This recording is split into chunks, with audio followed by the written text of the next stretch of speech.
toutes et à tous, j'espère que vous allez bien. On se retrouve aujourd'hui pour une nouvelle vidéo ASMR en ma compagnie. Alors pour aujourd'hui j'ai décidé de vous montrer les quelques jeux que j'ai sur ma Switch. Donc la Switch je l'ai achetée l'année dernière en occasion à un ami. Et depuis j'ai acheté quelques jeux, on m'a offert beaucoup de jeux aussi pour mon anniversaire. Donc voilà, j'ai beaucoup moins de jeux sur Switch que sur PlayStation 4 par exemple. Notamment parce que le prix des jeux de Switch ne baisse jamais. Et ça c'est vraiment un problème. C'est très difficile de trouver les jeux en occasion aussi. Donc voilà. Avant de commencer, j'ai deux jeux en fait que je n'ai pas en boîte. Donc le premier jeu c'est Super Smash Bros Ultimate. J'ai un peu bugué.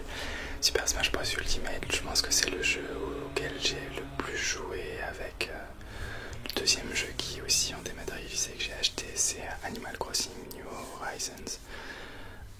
Donc le premier Smash Bros je l'ai eu en dématérialisé parce qu'il était inclus dans la console. Et Animal Crossing je l'ai acheté en dématérialisé parce que c'était, il est sorti en plein confinement et c'était impossible pour moi d'aller l'acheter en physique parce que j'étais en Belgique en plus, donc c'était un peu compliqué. Donc je l'ai acheté en dématérialisé et finalement je suis plutôt satisfait puisque c'est un jeu où je joue à peu près peut-être 20 minutes par jour, donc ça me permet de pas toujours changer la cartouche. Et Smash Bros c'est aussi pratique parce que voilà, on n'est pas obligé de changer aussi la cartouche pour pouvoir y jouer avec des amis rapidement. Donc maintenant je vais vous montrer les jeux par ordre d'obtention en fait. Tous les jeux que j'ai achetés, à peu près 80% des jeux, je les ai terminés, je les ai adorés d'ailleurs. Et donc voilà, j'ai envie de vous les montrer. Donc le tout premier jeu que j'avais acheté, c'est Pokémon Let's Go Pikachu. Alors en fait, je voulais pas l'acheter à la base, mais il y avait une promo en fait à l'époque. Je crois que c'était sur Cdiscount. Et en fait le jeu revenait à 20 € au lieu de 50, 45, 50. Et donc je me suis dit pourquoi pas l'acheter puisque le jeu était pas cher. Et c'est le remake en fait de la version rouge et bleu. Donc la version auquel j'ai commencé les jeux vidéo sur ma Game Boy. Et je dois avouer que le gameplay a été compliqué en fait au début. Devoir jouer avec un Joy-Con. Donc c'est pour ça en général que je jouais. Désolé, ça fait un peu de bruit, c'est pas moi. Le fait en fait de jouer avec une seule Joy-Con, c'était un peu bizarre en fait au début. Et finalement j'ai préféré jouer en mode portable en fait directement pour avoir les deux Joy-Con, que ce soit plus simple pour moi de jouer. Et j'ai apprécié y jouer. Après j'ai eu du mal avec la mécanique de Pokémon Go où il fallait justement lancer les Joy-Con pour pouvoir attraper des Pokémon. Mais voilà, je suis content de ce premier achat, surtout que je l'ai eu pas très cher. Ensuite le deuxième achat que j'ai eu aussi je crois sur Cdiscount, je crois que je l'avais acheté à 30 €, quelque chose comme ça. C'est un des jeux que j'ai le plus joué, je crois que j'ai joué presque 100 heures dessus. Donc c'est un jeu que j'adore. Il s'agit de Octopath Traveler. Donc en fait c'est un jeu assez particulier puisque c'est un RPG japonais un tour par tour. Donc un peu dans le style des anciens Final Fantasy ou Dragon Quest par exemple. Et c'est mon style de jeu préféré et j'y ai vraiment énormément joué. Donc ce qui est intéressant c'est qu'on peut choisir en fait entre 8 personnages différents qui sont ici au début de l'aventure. Et ensuite on les recrute au fur et à mesure de l'aventure et chaque personnage a 3 ou 4 arcs différents. Donc c'est bien et pas bien puisque l'histoire se focalise sur seulement un personnage et même si on a des personnages dans l'équipe, l'histoire considère qu'on est seul en fait par rapport à l'histoire du personnage. Je sais pas si j'ai été clair. Mais en tout cas le jeu est génial, le style graphique est en pixels comme à l'époque l'époque, mais c'est quelque chose qui est vraiment amélioré finalement avec les graphismes, puisque ça fait un effet aussi de 3D. Enfin, c'est vraiment particulier.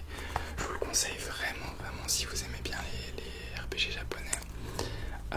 Je sais pas si, je pense pas qu'il ait baissé de prix, mais si vous le trouvez pas cher, ce serait aussi bien, puisqu'il est déjà, ça fait déjà 2 ans, je crois qu'il est sorti.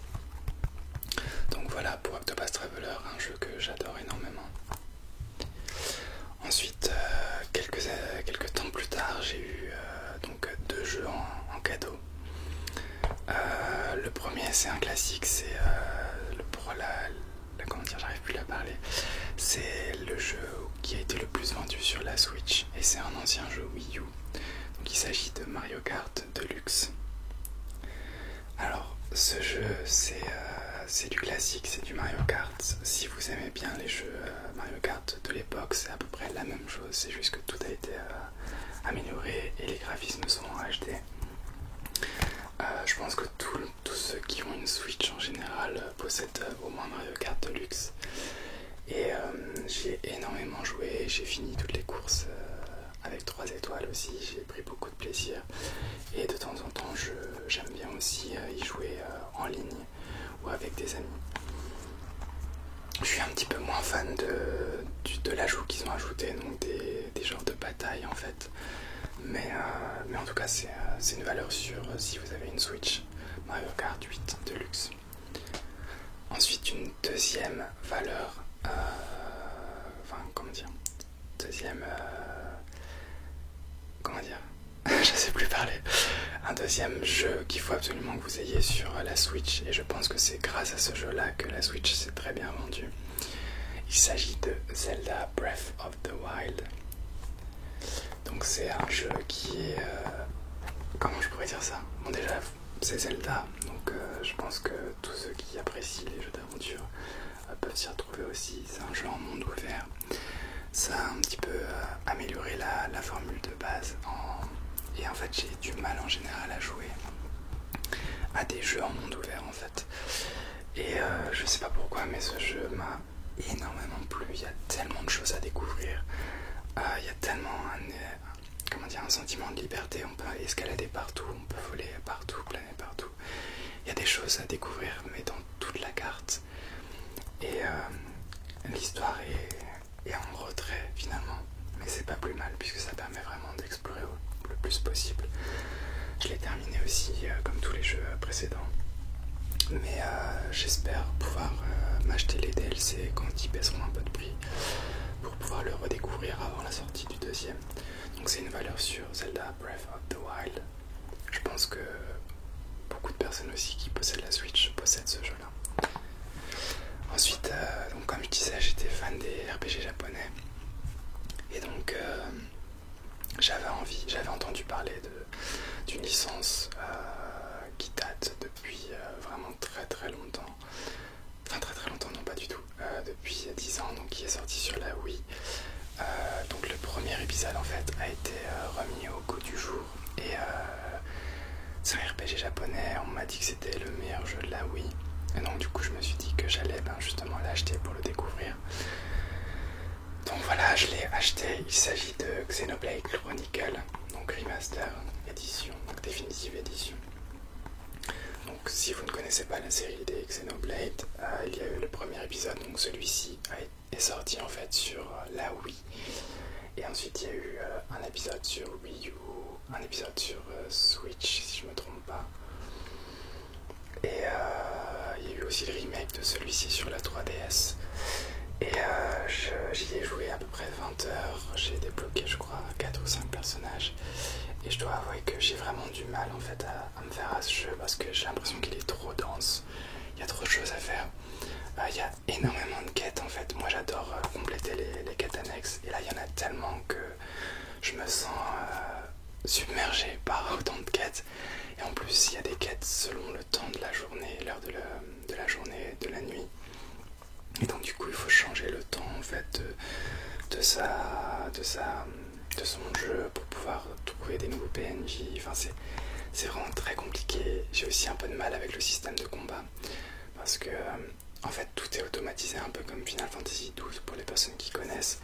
Et en fait j'ai vraiment du mal à loquer les ennemis, et c'est vraiment, j'ai l'impression simplement de tourner de droite à gauche pour sélectionner des attaques qui se font automatiquement. Enfin j'ai vraiment du mal. J'espère que je pourrai le terminer. Mais en tout cas voilà, je suis quand même content de l'avoir acheté.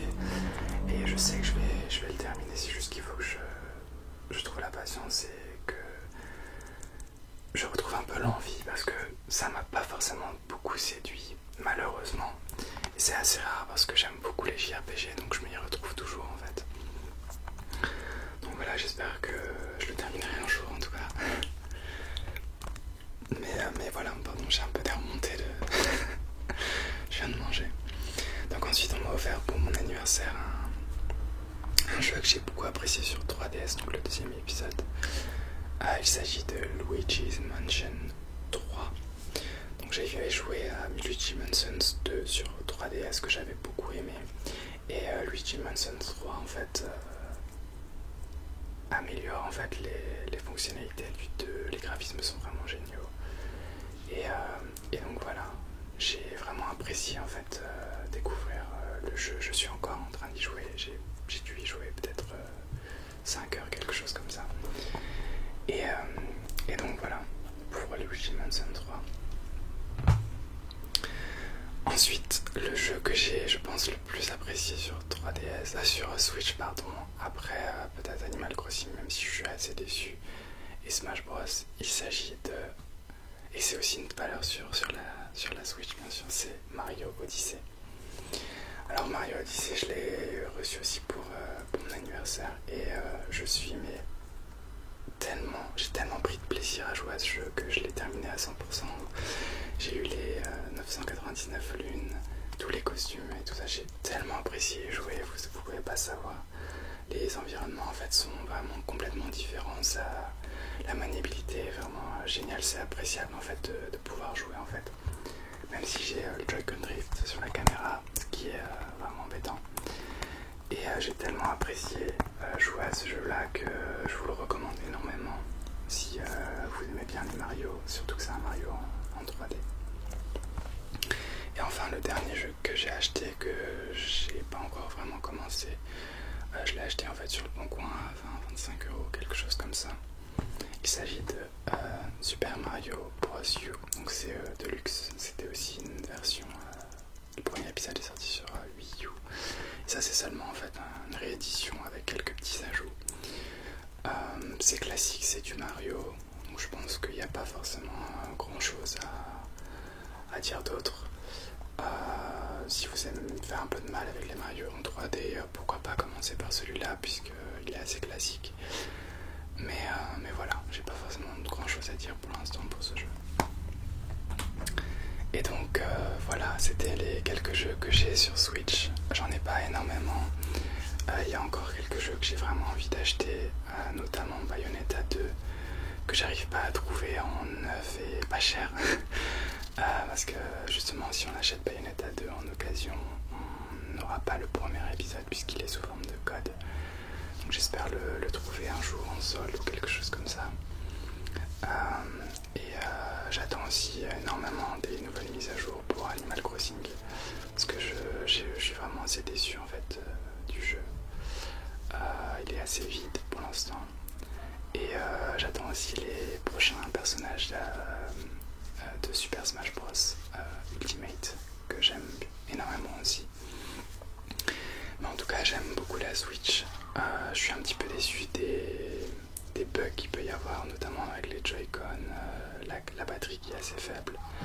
Mais sinon, je prends vraiment beaucoup de plaisir et c'est une console qui permet vraiment de jouer à plusieurs. Surtout si vous achetez en fait